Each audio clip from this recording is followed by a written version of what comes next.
대퇴골두 무혈성 괴사에 대한 얘기를 해드릴 거예요. 혹시 이 질환에 대해서 알고 계시는 분 계시나요?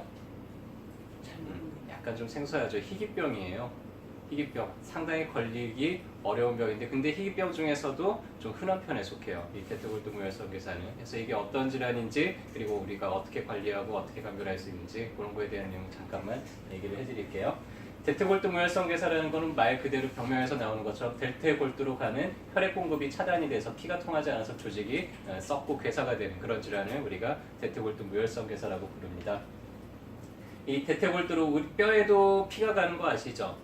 뼈도 피가 공급이 돼서 계속해서 새로 파괴가 되고 또 새로 태어나고 하면서 세대 교체가 계속 이루어지고 있어요. 그래야지 이제 뼈가 부러지더라도 새로 붙을 수가 있겠죠. 그래서 대퇴골두에도 혈액을 공급하는 이 동맥들이 있는데, 이 동맥들이 어떤 이유에서든지 차단이 돼서 더 이상 대퇴골두로 피가 공급이 되지 않아서 그때 그리고 나서 이제 대퇴골두가 점점 괴사가 되는 질환을 얘기를 하고요. 보통 한 30대부터 해서 60대 사이에서 가장 많이 나타납니다. 아주 어리거나 아주 나이가 많은 경우에는 드문 편이고요. 왜 그럴까 했는데 30대에서부터 60대까지가 어때요? 사회적으로 가장 왕성하게 활동을 하는 나이잖아요. 특히 남자들, 여자보다는 남자한테 대퇴골두 무혈성 괴사가 더 많은데, 자, 남자들이 사회생활을 한다 그러면은 뭐가 필요해요? 술, 그렇죠. 아시네요. 네. 그래서 대퇴골두 무혈성 괴사가 원인은 정확하게 뭐 때문에 생기는지 모르지만은 술을 많이 드시는 분들이 좀 더 많이 생기더라. 그래서 나이대도 20대에서부터 60대 사이에 있는 분들이 훨씬 더 많이 호발을 합니다. 그래서 정확한 원인은 아직 밝혀지지 않았어요. 그런데 보니까 혈액 응고 이상을 가지고 있는 분들, 혈액이 너무 진해서 잘 막히는 분들한테 좀 잘 나타나는 편이고요. 평소에 술 많이 드시거나 스테로이드 제제를 오랫동안 쓰신 분들, 가령 이제 피부 문제라든지 그리고 피부에 문제가 있거나 아니면 면역 질환으로 인해서 스테로이드를 몇 년씩 장기간으로 쓰는 분들한테도 좀 잘 나타나는 편이고요. 자가 면역 질환이나 대사 질환이나 혹은 흡연, 이제 담배를 많이 피우시는 분들, 담배가 혈액 흐름을 안 좋게 만들잖아요. 또 방사선을 많이 쬐신 분들한테도 좀 호발을 하는 편입니다. 그래서 그런 것들이 위험인자로 알려져 있고요. 대퇴골두로 피가 안 가면서 이제 대퇴골두가 일부분이 괴사가 되면서 점점 녹아서 이렇게 되는 것들을 우리가 대퇴골두 무혈성 괴사라고 합니다. 자, 대퇴골은 우리가 체중을 실을 때 이렇게 딱 한쪽 다리로 체중을 실을 때 그때 이제 힘을 받는 부위예요. 그래서 가만히 앉아 있거나 이럴 때는 별로 아프지가 않아요. 근데 걸을 때, 체중을 실을 때마다 그쪽에서 통증이 처음에는 나타나요. 그래서 고관절이 좀 아프네. 그러다가 점점 이제 고관절이 굳어지기 시작을 해요. 그렇죠. 움직임이 많이 떨어지겠죠. 골두가 파괴가 되니까. 그래서 앉아 있는데 뭐 책상 다리가 좀 어렵다든지 점점 이제 그런 식으로 진행이 되다가 그러다가 나중에는 아까 보니까 이제 괴사가 일어났잖아요. 그래서 한쪽 다리가 갑자기 좀 짧게 느껴져요. 그래서 그쯤 되면 사람들이 이거 뭔가 좀 심상치 않네 하면서 이제 병원에 가서 발견이 되는 경우들이 있고요. 더 많이 진행이 되면은 대퇴골두가 골절이 되면서 갑자기 이제 안진뱅이가 돼서 일어나지를 못하는 이제 그런 지경이 이를 수도 있게 됩니다. 그래서 방사선을 쬐보면은 엑스레이 사진을 보면은 이제 기수가 진행이 되면서 점점 골두가 문드러지는 게 보이죠. 그래서 이런 식으로 이제 판단을 하게 되고요. 보통 한 1, 2기 때는 아직은 계속해서 보존적인 치료를 해요. 그래서 그쪽으로 피가 공급이 안 되는 거니까 어떻게든지 이제 좀 피가 공급이 되도록 하기 위해서 거기에다가 일부러 구멍을 뚫어가지고는 좀 피가 공급이 되게 만든다든지, 아니면 최근에는 이제 영광에서는 PRP 같은 경우 자기 혈액을 넣어가지고는 거기에 재생력을 높여주는 그런 걸 통해서 이제 복구가 되기도 한다고 하는 예들이 한두 개씩 이제 나오고 있습니다. 근데 이제 3, 4기까지 가면은 완전히 망가져 버렸잖아요. 그럼 이제 더 이상은 어떻게 할 도리가 없어요. 그러면은 인공관절을 집어넣어서 이제 관절을 대체를 하는 그런 수술을 하게 됩니다. 자, 근데 한번 수술하면 끝날까요?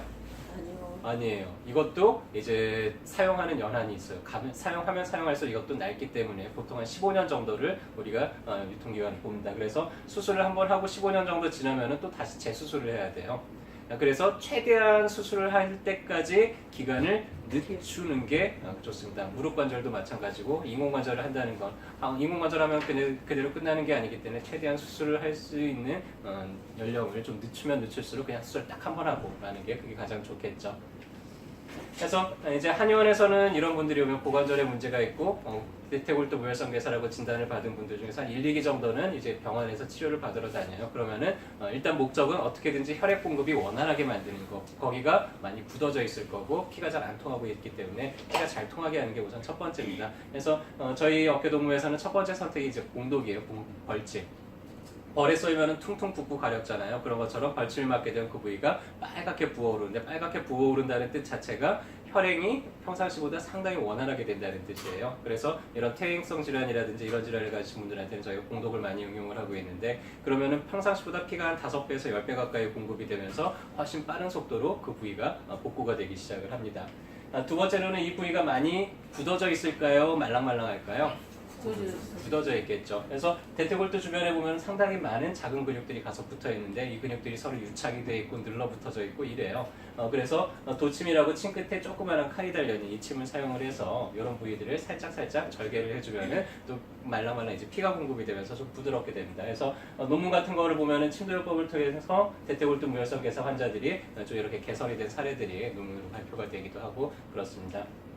한약재 중에서는 이럴 때 이제 좀 조직을 부드럽게 만들고 어혈들을 제거를 해서 피가 잘 공급이 되게 만들어주는 그리고 관절을 튼튼하게 만들어주는 그런 한약재들도 있기 때문에 그런 것들을 또 같이 병행을 하면은 일단은 최대한 늦출 수 있고 또 어떤 경우에는 이게 회복이 돼가지고는 그대로 또 완치 판정을 받은 분들도 있기도 하고 그래요. 그래서 자 이제 고관절이 그렇게 아프다 그러더라도 그런 식으로 이제 치료를 하면 되겠죠. 자, 이런 분들은 일단은 위험인자들을 최대한 멀리하는 게 중요할 거예요. 해서 술 너무 많이 드시지 않도록 하고요. 담배나 이런 거 좀 자제하고요. 방사선 치료 만약에 이제 사진을 자주 찍는 분이다 그럼 그런 것도 좀 자제를 하고 스테로이드 같은 걸 복용 중이다 그러면은 점진적으로 좀 줄여나가는 식으로 그렇게 이제 주의를 할 필요가 있겠죠.